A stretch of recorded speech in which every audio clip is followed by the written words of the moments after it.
All right, our last episode was about off-season training. We're going to expand on that. Now, what do you actually do with it? Hopefully, you've thought about what your goals are, what you're really trying to do. Did you achieve them last season or not? If not, what are you going to do for it for this next year? We're going to break down on your workouts, what they should be, how often, workouts, sets, reps, exercises, drills, food, nutrition, the whole thing. So make sure you guys are part of this. Subscribe to the SOA podcast. This is episode 44. Like it, share it, and let's get going.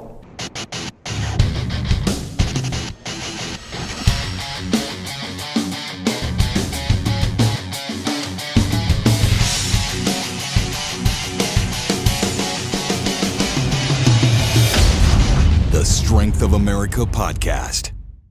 All right, guys, welcome back. Appreciate number 44 now, the SOA podcast. This is really about nuts and bolts. What are you doing in your off season? And again, if you're in season sport to sport, you're doing 4 different sports, and there really is no off season, you're gonna have a tough time. You know, younger ages, we're talking about it's okay to, do a little bit of everything, but you gotta start getting to high school, you'll start narrowing down to a couple of main sports, and you will have some off season time. Off season could be summer. It could be you've just finished football or basketball is just finishing up, and now you're going to focus on the next point. Whatever that time frame, typically an off season is going to be a 6-week or longer. Hopefully a process to really do something and expand on it. What are some of the first things that we look at? Some of the things that we're trying to break down, for example, weight training. These guys want to get big, want to put some meat on for next year for their sport. How often should they actually lift? What are they looking at for a base program? I think going through 3 to 4 days a week, I really like if you can get more than half of a week. So like let's say we got 7 days in a week. If we can get 4 or better, that's going to be really great. And I'm not saying that we need to be like 6-7 days, but just being in the mindset of doing something daily is going to help them a lot. As these guys know, if they want to grow, it's going to be a 7-day-a-week type of thing. They can't just, all right, it's workout day, so these 4 days I'm going to eat really well, and then after that I'm going to go to the weekend, I end up getting 2 meals, I sleep late, and just it's got to be a routine 7 days out of the week. So these kids got to not only make sure that they're getting in 3 to 4 times a week to really put the stress on their body and the load, but then they got to remember that the weight room breaks down your muscle, and the kitchen's where you help rebuild that muscle. Yeah, we're going to have that big picture, but I can also tell you, if you're going to break that down, try and take a look at, again, if you're going after meat, going to put some size on your body. Your workouts also, most of them, you don't plan on more than an hour at a time because it's tough to keep that intensity up. If your focus is putting some meat on, a big part of your workout isn't curls and tricep. We're going to add some things into it, but you've got to have some base lifts. So, for example, we've always done in the past, and it's changed a little, but not much. We'll do anywhere from a 4 to 6 day split routine where we split the body part up. We're still only hitting each body part twice a week, but we're going to hit more volume in there. So we've got maybe legs on one day, really going after legs and core, on 2 of those days. Another day, maybe we're going to get chest and back. Another one, maybe we're going to do shoulders and arms, tie some things into it. You can mix some stuff, but hopefully as an athlete, we're realizing we're not just bodybuilders trying to just put on the size and round this and that, but we're also trying to increase that power. So as you do that, and you're doing your squats, say twice a week, you can put, and again, Bobby varies in programs, we can take a look at what he does, but if I'm doing it, we're doing a good base strength work with our squats, 1 day a week that's really hard. We're getting sometimes 5 to 6 sets in that squat routine, and that second day of the week, I may work a little bit more where I've got a little lighter and more explosive, quicker reaction on those squats, a little lighter load, say take 10% off and move a little bit faster. But our reps generally are going to be between the 5 and 10 reps, depending on what we're doing and how often. But realizing we're also not trying to max and hit those numbers every week. We adjust it, but it's really trying to hit a volume is what we're after more than anything else. So how often are you doing squats? What are you doing with your cleans and your power movements? Do you have some shoulder issues? And how do you work with that around it? So we have bench, but maybe where the bench hurts our shoulders. Well, first thing, we can talk about technique. And Bobby or myself, one of us are going to put a video together for you guys on the Instagram this week, specifically a little bit more about the technique on the bench press and where some of them miss some points on how to do it. We think we get under the bar and just pump it out. Well, when you do that, a lot of them are realizing they've got some real shoulder issues, especially if you're a baseball player. Maybe you're throwing a lot, you've got some things, and bench bothers you. Well, the bench you should still be able to do as a baseball player, but how you're doing the technique we'll put the video out and kind of show you that a little bit more. Yeah. What are some of the things, how often do you have the guys, if you've got an ideal off-season workout for the guys, do you still have them do each muscle group twice a week, or do you mix some things in, or what do you typically do with the guys? So if they're going to be starting out, I most times will have, if they're in an off season, I'll have them for like 12 weeks. So it'll be 3 kind of phases. It'll be phase 1's kind of just like building the foundation for your house. You know, it's working on work capacity, getting a lot of volume in that sense. And usually in that phase, we'll throw in some different types of lifts, you know, maybe take a break from some of the squats. Maybe I'll have them do like a Zercher squat or front squat if they've been back squatting. But still going to squat, it's just going to vary a little bit to give their body a little bit of a rest. It could be, depending on the year and what's going on, it could be my volume could either come from getting 4 sets of 8, or it could be coming from getting 4 to 5 sets of 5 with a tempo on the way down. Volume, and my sense and what I'm thinking about volume, is more time under tension there. So it's just dependent on what's going on there. Both are good tools and both are necessary as you're going forward.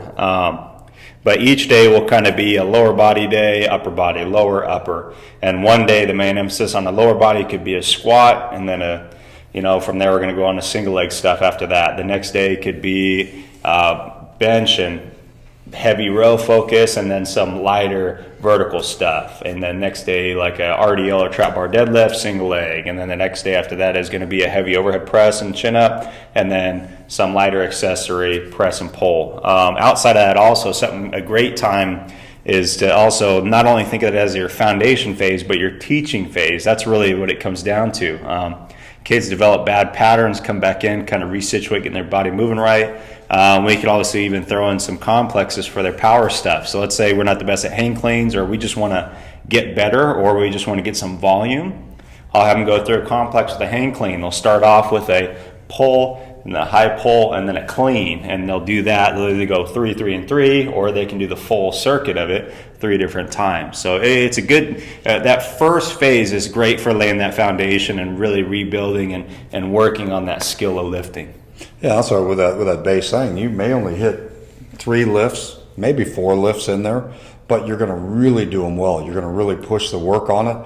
You're going to pay attention to their technique and movement, because if you do that, do a great job that first couple of weeks, boy, you can really start progressing the program. Because again, typically you may have a 6 weeks, so you can't take the whole time working it, but your technique has always got to be there. But also paying attention to where you've got some problems.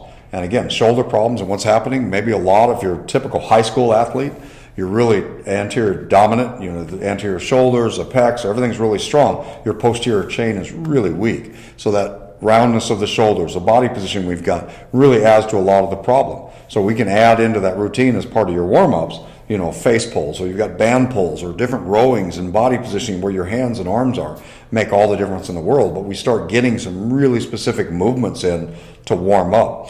The other part of warm-up, what we see a lot of times, a warm-up, if they're going to do bench, they'll get on the bench, they'll do a warm-up, and now they're ready to go and they load it up. One set is not enough to warm up the body.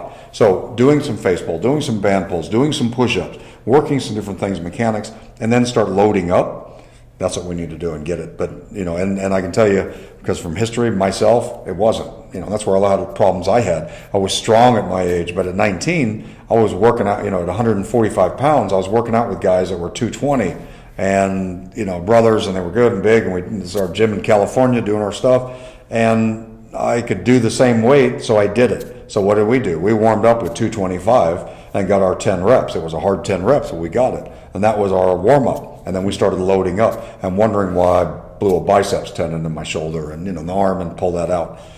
145 pounds doing that wasn't too smart. So we learned, we figured things out. We didn't have a lot of advice, back there on what to do. Not 40 years yet, close. About 35 years ago. It's hard to believe. Yeah, it was. That's a long time. But hopefully you're paying attention to some basic things that you've got to warm up and spend time. Does not mean you get on the treadmill for 10 minutes and then now you're warmed up and ready for bench press. Yeah. It doesn't work. Do the activity, get those muscles in there to really get it going. But they have to be consistent. You've got to get in the gym. And I think a big part of it is figuring out, okay, what's your schedule? So you don't start blowing it off and missing to go to the next one, and you realize it's Wednesday and you haven't worked out yet and you still have 4 days to get in. It's not likely it's going to happen either. So get a schedule, figure out what you're going to do, or you've already hopefully written down your goals from last week's episode and figure out what to do. So the weight room, we know we've got to do that. We're getting that set up. The food, we talked about the fuel chart, and I'll have that down for you again. If you haven't downloaded it from last episode, make sure you download that and write in there specifically each of the meals. I've got 5 set up throughout the day. If you've got more, that's great. Flip it over and do it. But the time of day, what you eat during that meal or that snack, and then go to CalorieKing.com and figure out how many calories you've got. That's the first thing we've got to do. Then we've got to make sure how much protein, carbs, and fat.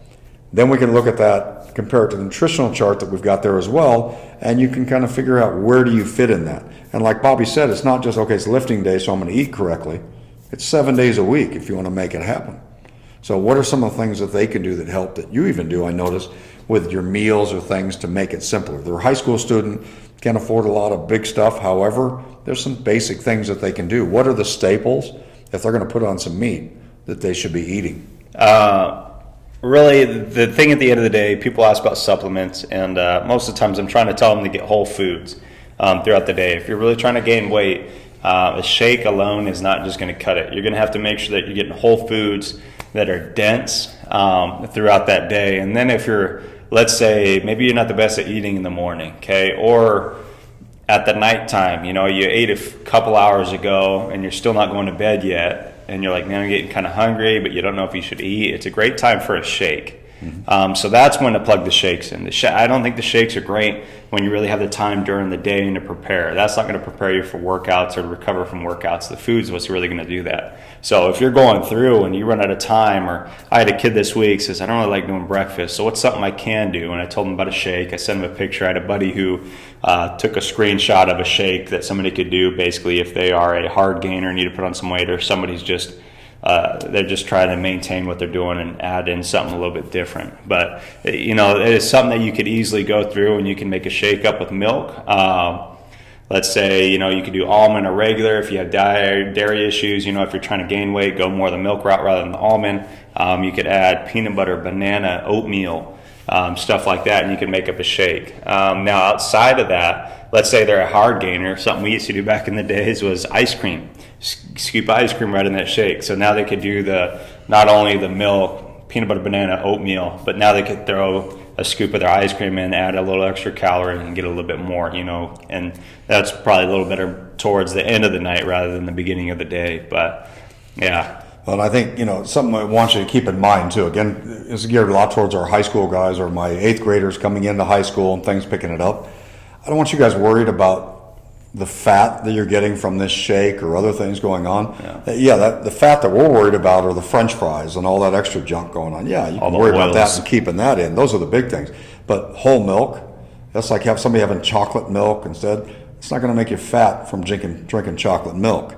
We've got to make sure that how we're doing it in moderation. If all you do is that, we'll get some problems. But nobody does that. We start to worry about those things that, we can't have this or can't have that. Bull. You're 15 years old. Your body's burning calories. If you're working out right and doing what you need to do, you can eat. You can have that ice cream in your shake. Again, it's not just a bowl of ice cream. You're putting it with your protein powder, your whey or whatever you decide that you want to use to put that into the mix. Adding the peanut butter for extra source or adding some substance to it. Those are all great sources that we need to do. That's fine. Having your beef, your chicken, your turkey, nuts, beans, all of those good sources of protein that we get it in. Yeah. Making sure you're getting your vegetables throughout the day as well. Mixing those in and throughout. That's an important part of it. You can have that tuna fish sandwich. And yes, I know it's bread. But again, you guys are burning. We're not worried about it. I'm not working with me that's got to cut the carbs and pull his breads back and things. You guys are burning at a much faster rate. And if they're worried about the weight, then they could also throw in that sandwich pre or post workout and better utilize those carbs a little better rather than the early morning or the late night. So yeah, exactly. All those things will make a big difference. And I'm not as big on doing the shakes prior to workout, because what happens? That's sitting in there and you're working out, you're doing your squats, it's sloshing around, your jumps. I'm not big on doing those protein shakes and things prior to it, especially with the dairy, because we've seen those kids that want to drink milk or something before they go through a workout. It's messy. So afterwards, that's great. But the bigger thing is, are you getting your 5 to 6 meals a day? Every day, 7 days a week? Are you limiting the sodas and things that you have as well? That's an important part. We've got to make sure that we're limiting that. So trying to find out all of those things that happen, are you actually doing it? that has to be regular. You've got a short time frame as your off season, which is a 6 to 12 week period. Make use of your time. That's a big difference. So you've got your workouts are going to be 4 to 6 days a week. You're not going to work out more than an hour each time, but that also means you're actually working out during that hour. It's not time to check phone and go through and visit. You get your workout in that hour and then you're done and you're out of there. If you get all your back work done and your shoulder work done and your chest and your core stuff and your legs and all of that, and you've got time and can get some extra work on your curls and stuff, great. But curls shouldn't be the first thing you're doing in your workout. No. Let's get the other things done first. And I think it was Joe DeFranco was talking about, you got to earn the right to do biceps.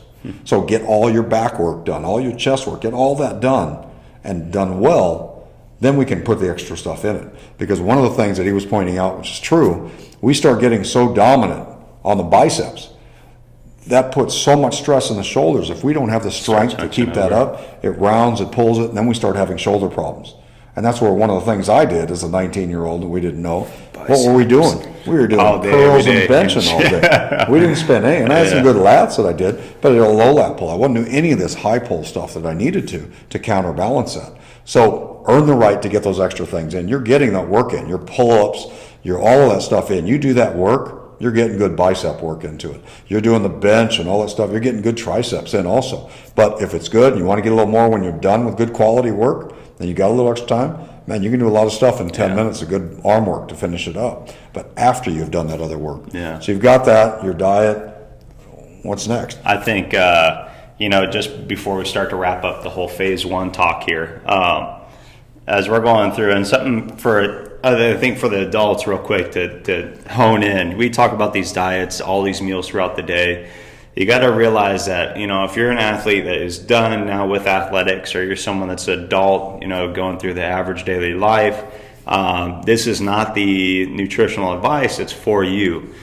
For example, I started to realize that when I wrestled, I could eat whatever I wanted. And now 25, not that old, but now I can't eat like a hooligan all the time and do whatever I want. Especially the holidays, I've been down 7 pounds since then and now consistently. And it's just from moving 6 days out of the week, 4 days lifting, 2 days of running or something other than that, nothing crazy, but moving more often and not eating like a hooligan during the week, allowing a little bit on the weekend, whatever, but it's just more often than not doing more. And I think all of you guys are understanding of what's good and what's not. So you just have to be conscious about it, and you have to be disciplined to make those decisions if you really want to make a change. Well, and that's why I just want to make the point is real clear that, because I hear it all the time, and we've had parents that, do the programming of the kids, things are going in, we send a fuel chart home, and the parents will say, no, they eat pretty well, it's all fine, we don't need to worry about that. Well, you do, and that's part of our program, is the athlete needs to understand that eating is such a major part of what they do to build, repair, recover, that it has to be emphasized. And I haven't had any of those athletes that with a parent or somebody says, no, they eat fine, that turn it in and it's great.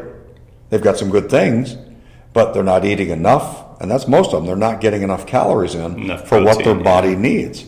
The volume of the calories and the protein levels that we've got to get, we talk about. So those things are an important part, and they've got to understand it's a 7-day-a-week process in order to get better. And that's not just off season, that's in season as well. We just adjust depending on what they're doing. But you want to build it, you've got to fuel it. And that has to happen there that we've got. That's pretty good. If you want to build it, you got to fuel it. I'll put that in. That's awesome. That's nice, boss. Okay, so we've got that. Rest is the next thing. You've got to eat, we've got to train right, but you got to rest. How many of you are actually getting that 8 hours of sleep, you high school students, that you need to get all the time? That's a must. You've got to have regular sleep. That's 7 days a week. You can't go, well, a week, it's been busy and I got 5-6 hours, but on the weekends I sleep 10 and 12 hours. It doesn't all balance out. You can't do that. You've got to have it regular on a basis going through it. And I think that's where that has to be emphasized, that's a big part of the pie that we're trying to get better. They all like to train, they work, they know they've got to do that. But if you're not eating right and refueling and sleeping correctly, you've got problems. And the last thing I think we're going to really look at on just that component of it, of building, is recovery, stretching, mobility. Because if your body, most of you find during the athlete, the season gets to an end, you're banged up, things are happening in through there, there's a reason for it. And almost always, the immobility that they have and inflexibility, those issues where they can't bend or move well are stressing other parts of their body and causing these issues. So that's what this off season is about, is creating the balance of strength and flexibility, mobility so they can move well. And then we get into the last part, which obviously is speed and power. We've got to gain that. So, we can't just take this off season and just work on the weight room. We've got to work on movement too.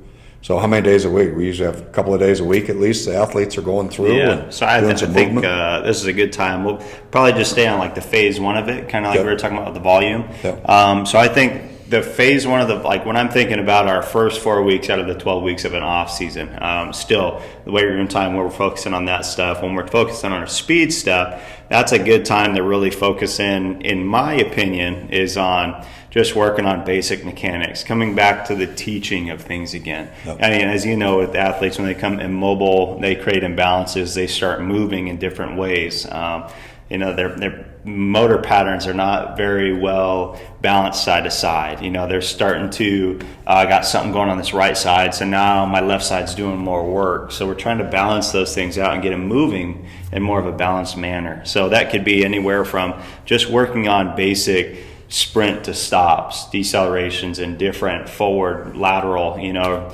sprint forward, then dropping sideways, working on the brakes and shocks again, depth drops, landing, reworking the jumps. And that's more of my time, is just thinking about, okay, making sure they're moving right again and it's what I want. If they're good, then we'll progress forward. But if they're not, we're going to take that time for a little bit also. And with the kids that I have at my school, and as you might be realizing too, I don't often always, right when they get out of their season in that first phase, worry about getting a ton of speed and agility work. Right. They just got a lot in their season. So my input with my kids not being super strong, since I only have them for an hour 4 days a week, is making sure they get in the weight room. They have a warm-up in the weight room, and it's working on overhead squats, mobility, stability type stuff in the beginning, because they won't do it on their own. Right. It's just the beast of it. And so they get it done then. Sometimes we'll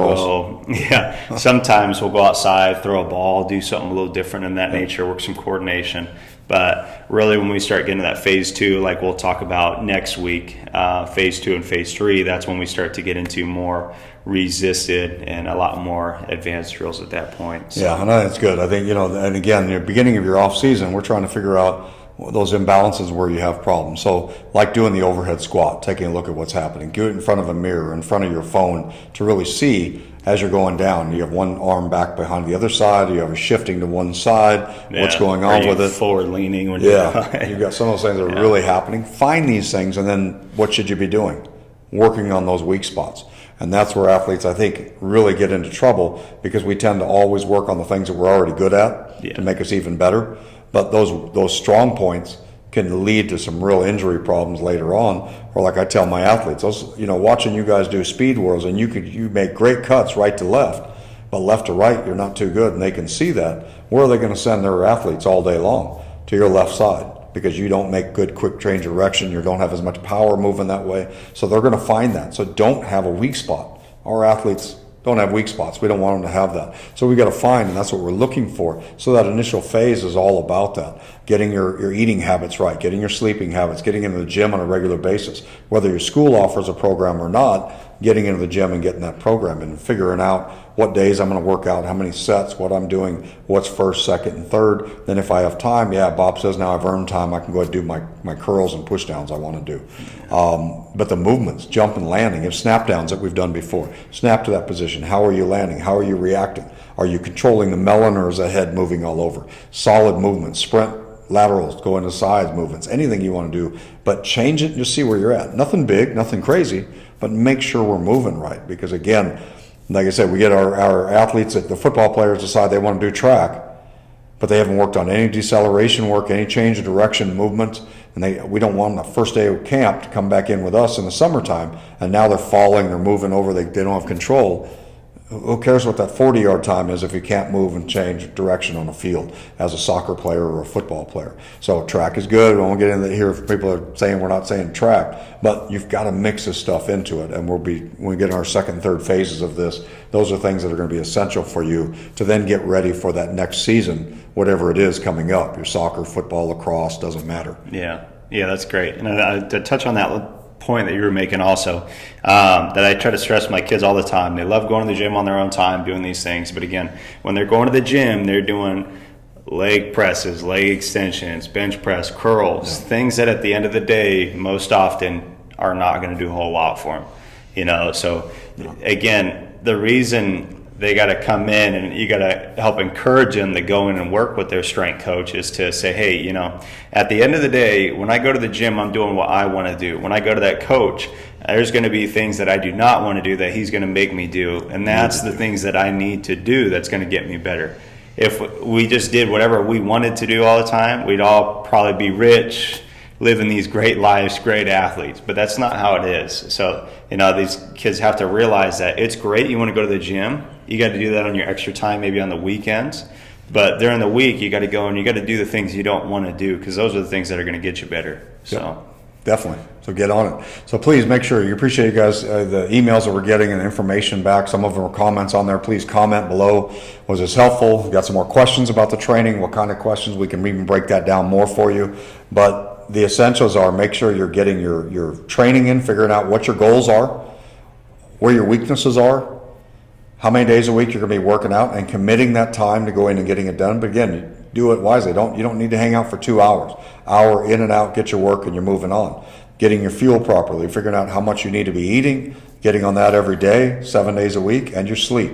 Put all these components together, and that's going to be a great start for you in that phase 1 of our 3-phase program going out for your off-season training. So make sure you like it, you subscribe, tag a coach that can help get this out to their athletes, another parent that has problems helping with the kids figuring it out, or an athlete themselves.